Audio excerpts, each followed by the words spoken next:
This article will be studied during the week of March 28th through April 3rd. Empowered to overcome any trial. Theme text: For all things I have the strength by virtue of him who imparts power to me.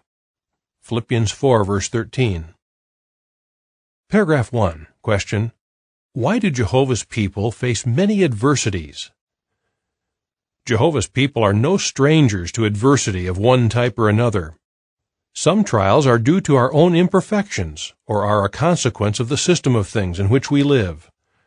Others are due to the enmity that exists between those who serve God and those who do not. From early on in human history, God has helped His faithful servants to withstand religious persecution, resist harmful peer pressure, and endure all kinds of other adversities. His Holy Spirit can empower us to do the same. Help to withstand religious persecution. Paragraph 2. Question: What is the aim of religious persecution, and what forms can it take?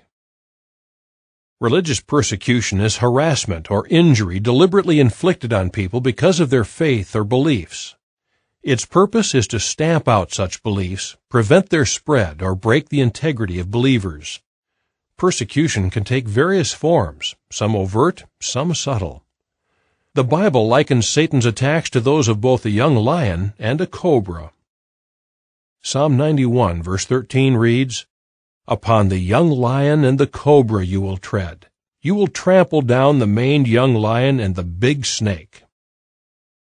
Paragraph 3. Question: What characterizes lion-like and cobra-like persecution? Like a savage lion, Satan has often made open frontal attacks by means of violence, imprisonment, or ban. Yearbook reports describing acts of Jehovah's Witnesses in modern times contain numerous accounts of such tactics. Lawless mobs, some led by clergymen or political fanatics, have mistreated God's people in many places. These lion-like attacks have caused a few to stumble. Like a cobra, the devil also launches treacherous strikes from hidden places in order to poison minds and deceive people into doing his will. This type of attack is designed to weaken or corrupt us spiritually. But by means of God's Holy Spirit, we can withstand both forms of persecution. Paragraphs 4 and 5. Question: What is the best way to prepare for persecution, and why? Give an example. Imagining different scenarios of possible future persecution is not the best way to prepare for it. The fact is that we simply cannot know what the future holds in such matters, so there is little to be gained from worrying about things that may never happen. There is, however, something that we can do. Most of those who have successfully endured persecution have done so by meditating on the faithful course of integrity keepers, as recorded in the Scriptures, as well as on the teachings and example of Jesus. This has enabled them to deepen their love for Jehovah. That love, in turn, helped them to resist whatever trials came their way. Consider the example of two of our sisters in Malawi. In an effort to get them to buy political party cards, a violent mob beat, stripped, and threatened to rape them. The mob lyingly told them that even the members of the Bethel family had obtained party cards. The sisters' response: We serve only Jehovah God.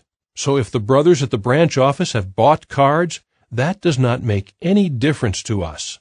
We will not compromise, even if you kill us. After taking that courageous stand, the sisters were released. Paragraphs 6 and 7. Question: How does Jehovah empower His servants to face persecution? The Apostle Paul noted that Christians in Thessalonica had accepted the message of truth under much tribulation, yet with joy of Holy Spirit. 1 Thessalonians 1, verse 6. Indeed, many Christians, past and present, who have faced and overcome persecution, report that at the height of their trials, they experienced inner peace, one aspect of the fruitage of God's Holy Spirit. That peace, in turn, helped to guard their hearts and mental powers. Yes, Jehovah uses His active force to empower His servants to cope with trials and to act wisely when adversity strikes. Onlookers have been amazed by the determination of God's people to maintain their integrity even in the face of vicious persecution. The witnesses seemed imbued with superhuman strength, and indeed they were. The Apostle Peter assures us, "If you are being reproached for the name of Christ, you are happy, because the Spirit of glory, even the Spirit of God, is resting upon you." 1 Peter 4, verse 14.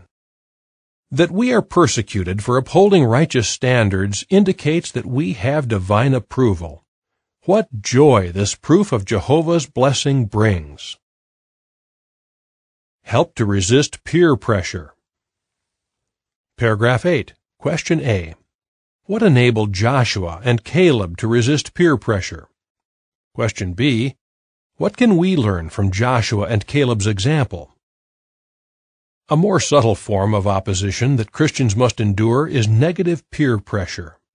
However, because Jehovah's Spirit is much more powerful than the spirit of the world, we can resist people who ridicule us, who spread untruths about us, or who attempt to force us to conform to their standards.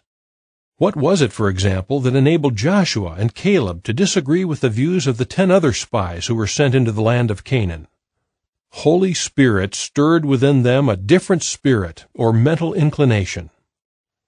Numbers 13, verse 30 reads, "Then Caleb tried to still the people toward Moses, and went on to say, 'Let us go up directly, and we are bound to take possession of it, because we can surely prevail over it.'"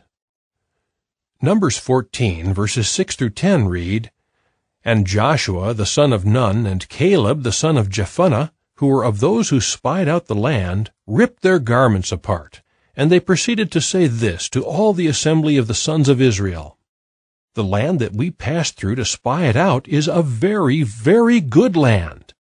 If Jehovah has found delight in us, then he will certainly bring us into this land and give it to us, a land that is flowing with milk and honey. Only against Jehovah do not rebel. And do not you fear the people of the land, for they are bread to us. Their shelter has turned away from over them, and Jehovah is with us. Do not fear them.' However, all the assembly talked of pelting them with stones. And Jehovah's glory appeared on the tent of meeting to all the sons of Israel." Verse 24 reads, "As for my servant Caleb, because a different spirit has proved to be with him, and he kept following wholly after me, I shall certainly bring him into the land where he has gone, and his offspring will take possession of it." Paragraph 9. Question. Why must Christians be willing to differ from the majority? Holy Spirit likewise empowered Jesus' apostles to obey God rather than those whom many esteemed as teachers of true religion. Most people prefer to go along with the crowd, so to speak, to avoid confrontation or conflict. True Christians, though, often have to take a stand for what they know to be right. Even so, thanks to the strength imparted by God's active force, they do not fear to be different. Consider one area in which we must not give in to peer pressure. Paragraph 10. Question. What dilemma might some Christians face? Some young ones might face a dilemma if they learn that a friend has engaged in unscriptural conduct. They may feel that seeking spiritual help for their friend would violate an unwritten code of silence. Therefore, they refuse to speak about the matter because of a misguided sense of loyalty. A wrongdoer may even pressure his friends to keep his sin hidden. Of course, this kind of problem is not unique to young people. Some adults, too, may find it difficult to approach congregation elders concerning the wrongdoing of a friend or a family member. But how should true Christians react to such pressure? Paragraphs 11 and 12. Question. What is the best response if a member of the congregation urges you not to reveal his or her wrongdoing, and why? Imagine this situation. Suppose that Alex, a young brother, learned that Steve, his friend in the congregation, was in the habit of viewing pornography. Alex tells Steve that he is deeply concerned about what his friend is doing. However, Steve shrugs off his words. When Alex urges him to talk to the elders about it, Steve responds that if the two really are friends, then Alex will not tell on him. Should Alex be afraid of losing his friend? He might wonder whom the elders would believe